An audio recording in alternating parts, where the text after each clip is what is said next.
video.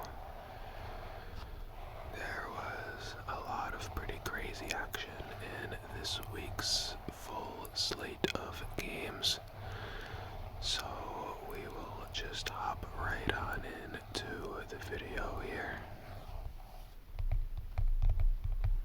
As always, we have our trusty notebook here, and we will open up to a fresh page and get started.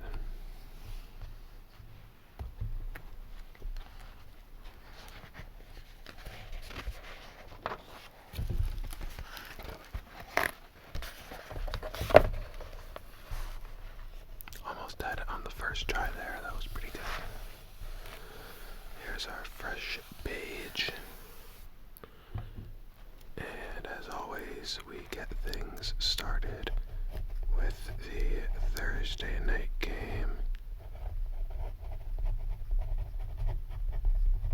which was the 49ers versus the Seahawks.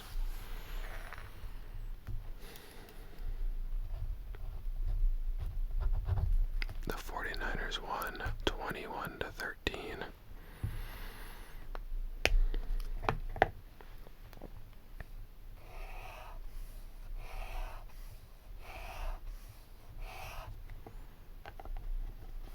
The 49ers are now 10-4, and the Seahawks are 7-7. Geno Smith had 238 passing yards and a touchdown. Christian McCaffrey had 108 rushing yards and a touchdown.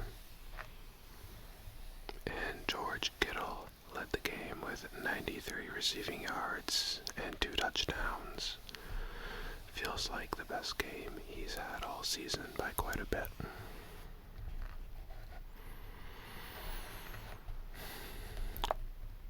Next, we'll move on to the Saturday games. And starting off strong here, we have the Colts versus the Vikings. And the Vikings won this game 39-36.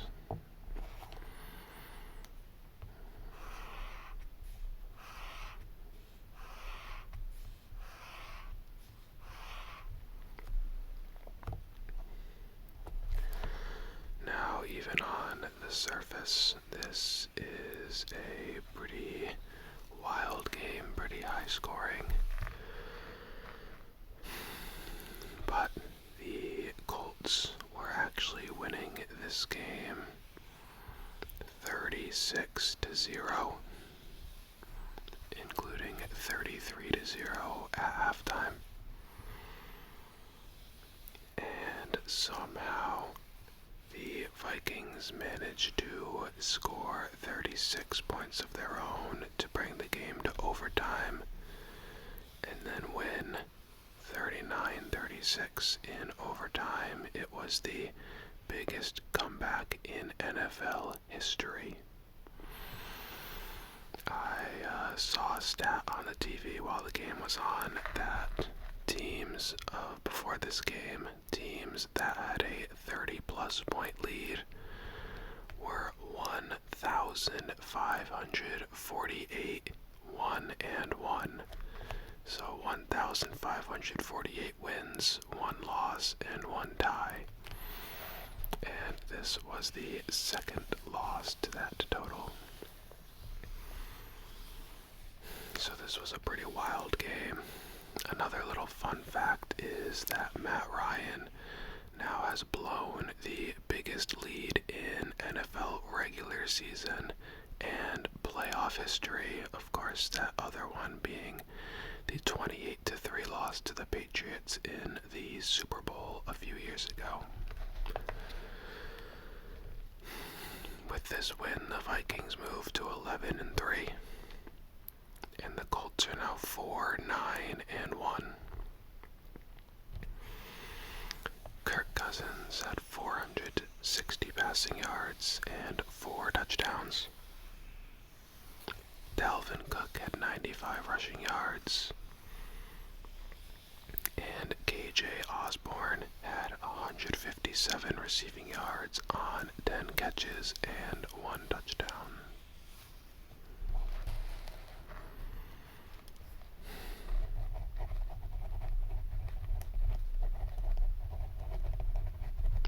The next Saturday game was Steelers-Ravens.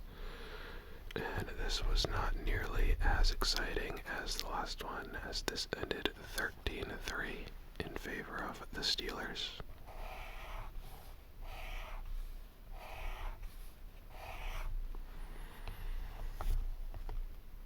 Or, excuse me, this is the Browns, not the Steelers.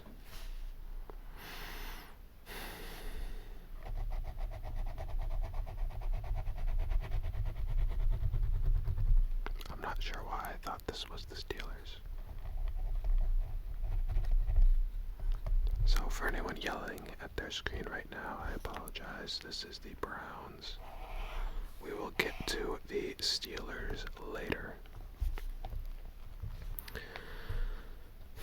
The Ravens are 9-5, and the Browns are now 6-8. Deshaun Watson had 161 passing yards and a touchdown. J.K. Dobbins had 125 rushing yards. And Amari Cooper led the game with 58 receiving yards.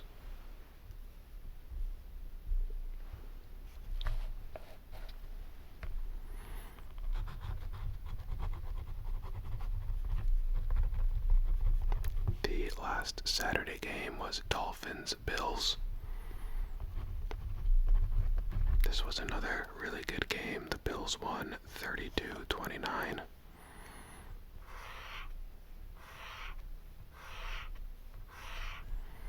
The weather was good up until about the fourth quarter, and then it started snowing pretty hard. And a lot of Bills fans were throwing snowballs throughout the game onto the field at Dolphins players. And so the refs had to make a new rule. I don't know if it's a new rule, but they had to implement that if any more snowballs hit Dolphins players, a 15-yard penalty would be enforced against the Bills. And I thought that was pretty interesting. I've never seen something like that before. But yeah, the Bills came away with a big victory here, really close win. It was a really good game overall. The Dolphins are now 8-6, and the Bills are 11-3.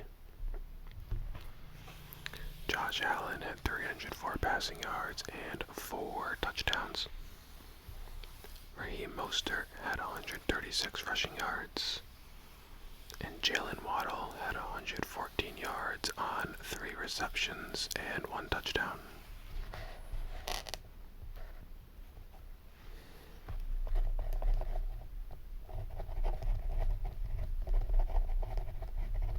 Moving on to Sunday, we have Eagles-Bears. The Eagles won this game 25-20.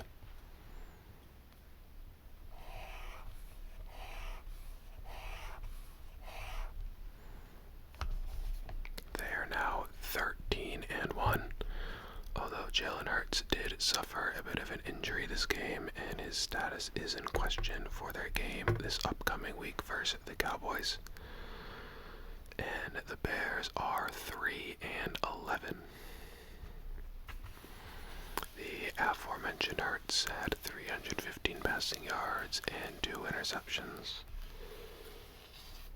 Justin Fields led the game with 95 rushing yards. And A.J. Brown led the game with 181 receiving yards on 9 catches.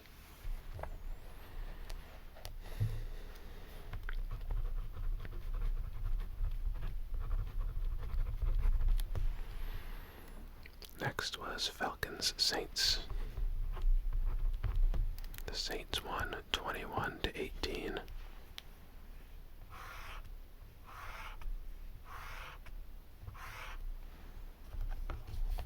Both teams Rams are now 5-9. Andy Dalton threw for 151 yards and 2 touchdowns. Tyler Algier led the game with 139 rushing yards and a touchdown. And Raheem Shaheed led the game with 95 receiving yards and a touchdown. Also, I probably should have mentioned this at the beginning of the video, but I was so excited to get started with some of these games. I really appreciate all the support lately. We recently hit 250 subscribers on the channel, which was my goal for the end of the year. So really happy to be reaching that a couple weeks in advance. I appreciate all of that support. Thank you all for watching.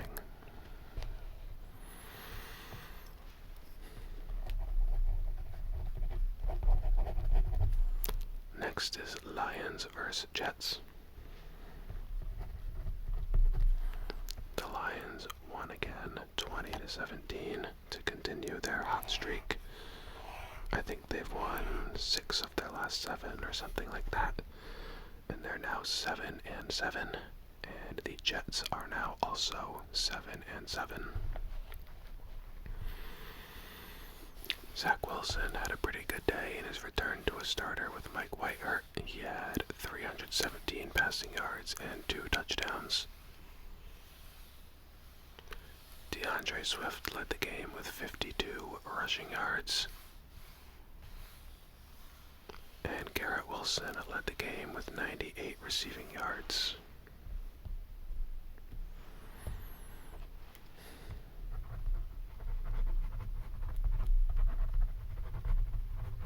Next is the actual Steelers, not the Browns this time, versus the Panthers. The Steelers won this game 24-16.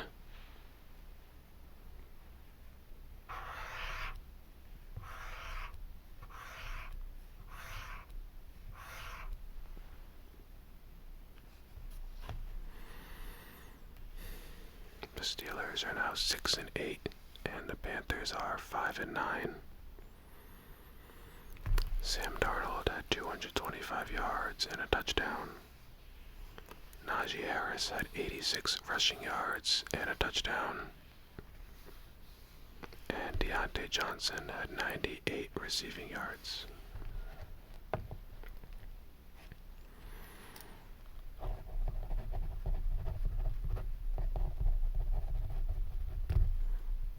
Next was another really good game, Cowboys-Jaguars.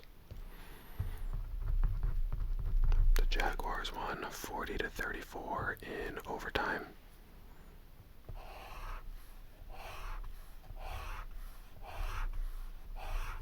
I believe I picked the Jaguars to win this game in my predictions last week, so pretty proud of that one. The Jaguars won this game on a pick 6 in overtime, which was pretty cool. They improved to 6-8, and the Cowboys are now 10-4. Trevor Lawrence threw for 318 yards, and 4 touchdowns. He has been on a pretty big hot streak recently. He's looking like the #1 pick that he was touted to be. Looking like one of, if not the best quarterbacks in football over about the last month. So it's pretty cool to see him blossom into that role. Travis Etienne led the game with 103 rushing yards. And CeeDee Lamb led the game with 126 receiving yards. Although I believe Zay Jones on the Jaguars had 3 receiving touchdowns, so honorable mention to Zay Jones.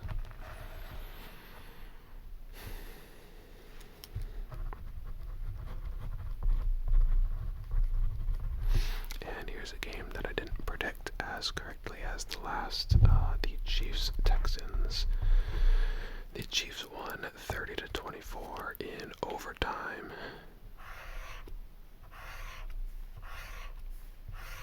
This was a pretty pretty surprising result to me. Even after the Texans played the Cowboys really close last week, I thought that the Chiefs would take care of business on the road and, demolish the lowly Texans, but the Texans played well, pushed them to overtime, and unfortunately did not win the game, but made it real close. The Chiefs are now 11-3, and the Texans are 1-12-1. Patrick Mahomes threw for 336 yards and 2 touchdowns. Isaiah Pacheco ran for 86 yards to lead the game. And Travis Kelce led the game with 105 receiving yards.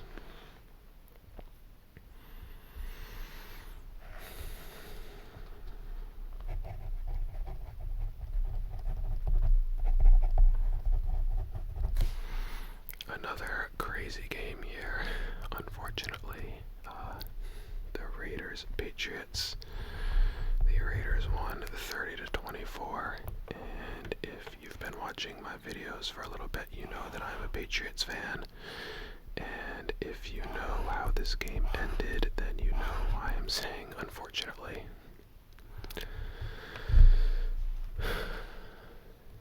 The game was tied 24-24. Going into, the final 15 seconds of the game, the Patriots had the ball on their own about 40-yard line, I would say. And they ran a draw to Ramondre Stevenson. He picked up about 12 yards, and, you would expect them to just go down with time expiring and the game to go to overtime. But instead, he ended up laddering the ball to wide receiver Jacoby Myers, who then, you would expect him to kind of have the sense to go out of bounds or go down or something, but instead, I don't know if he didn't know the score or what, but he decides to run backwards a little and then try and throw the ball 15 or so yards across the field to Mac Jones, of all people, who's standing there alone right next to Chandler Jones, the defensive end for the Raiders. And Chandler Jones intercepts the ball, stiff arms Mac Jones into the turf, and runs the ball back for a touchdown as time expires to win the game. If you haven't seen the play, I recommend you go look at it. I mean, from a neutral perspective, very exciting. As a Patriots fan, I was in complete shock. I didn't know. It didn't seem real. It was crazy, but the Patriots are now 7-7, and the Raiders are 6-8. Derek Carr led the game with 231 yards and 3 touchdowns. Ramondre Stevenson led the game with 172 yards and a touchdown. And Keelan Cole led the game with 50 yards receiving and a touchdown. And also, I guess I didn't mention earlier, a very questionable touchdown at that. Not just as a Patriots fan, but he got a game-tying touchdown in the final minute or so of the game, and his toe was very clearly out of bounds, and they reviewed it and everything and still called him in for the game-tying touchdown.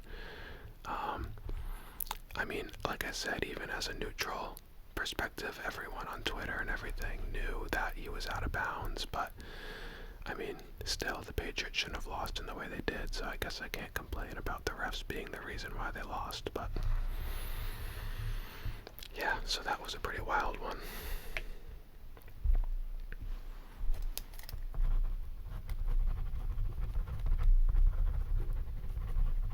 Next we have Cardinals-Broncos. The Broncos won 24-15.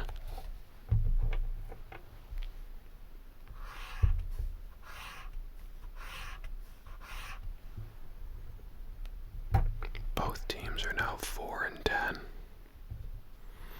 Brett Ripien led the game with 197 passing yards and a touchdown. Latavius Murray led the game with 130 rushing yards and a touchdown. And Jerry Jeudy had 76 receiving yards.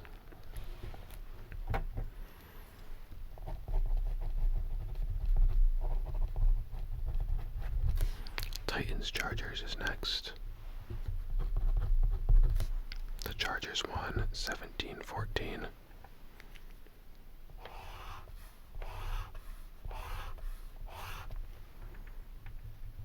The Titans are now 7-7, and the Chargers are 8-6. Justin Herbert threw for 313 yards and 2 interceptions. Derrick Henry had 104 yards rushing and a touchdown.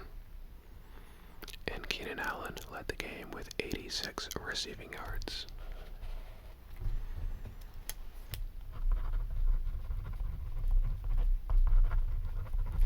Bengals-Bucks is next. The Bengals won 34-23.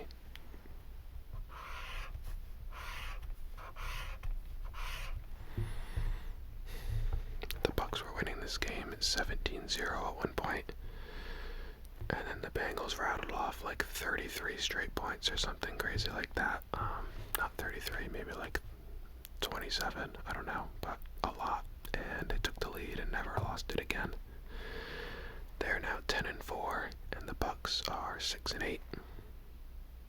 Tom Brady threw for 313 yards and 3 touchdowns. Leonard Fournette ran for 44 yards, and Chris Godwin had 83 receiving yards and a touchdown.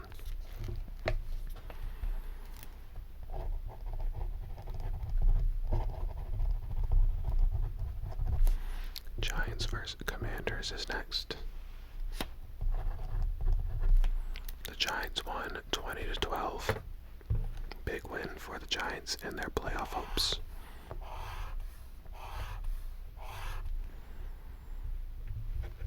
They're now 8-5-1, and the Commanders are 7-6-1. Also, I did not watch this game, but I saw on Twitter some pretty questionable calls here against the Commanders. I know a lot of you think I'm against the Giants, but honestly I'm not, just as a neutral perspective here again. There was a point where the Commanders had the ball inside the 5, and there's a video of Terry McLaurin asking the ref 2 times if he's lined up correctly, and the ref says yes. Then immediately when the ball is hiked, he throws a flag and calls an illegal formation on Terry McLaurin, which is weird because obviously he said he was fine, and then on that play, the Commanders scored a touchdown that would have brought them within 2 points. And there was another pass interference no call on Curtis Samuel that, again, from a neutral perspective, looked like it clearly should have been called, but nonetheless, the Giants received the win, which is what is important, and they move into a decent position to make the playoffs. Taylor Heineke had 249 passing yards and a touchdown. Brian Robinson led the game with 89 rushing yards, and John Dotson had 105 receiving yards and a touchdown.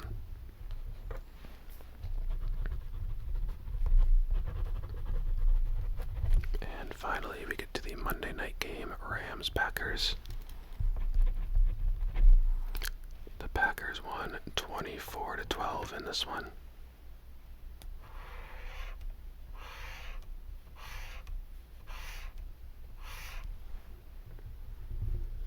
They're now 6-8, and the Rams are 4-10, and also eliminated from playoff contention now. Aaron Rodgers had 229 passing yards and a touchdown. Aaron Jones had 90 yards on 17 carries. I believe A.J. Dillon scored 2 of their touchdowns, so honorable mention to him. And Romeo Doubs had 55 receiving yards on 5 receptions. And that is your recap for a very eventful Week 15 in the NFL. Coming down to the wire here, to the playoffs, all these games are very important. So it just adds to the spice of things. Hopefully we get another great set of games in Week 16. I'll have my predictions out for that tomorrow. thank you for watching. I hope you enjoyed. Again, thank you for all the support recently. I really appreciate that. And I hope you have a great rest of your day. And I will see you next time.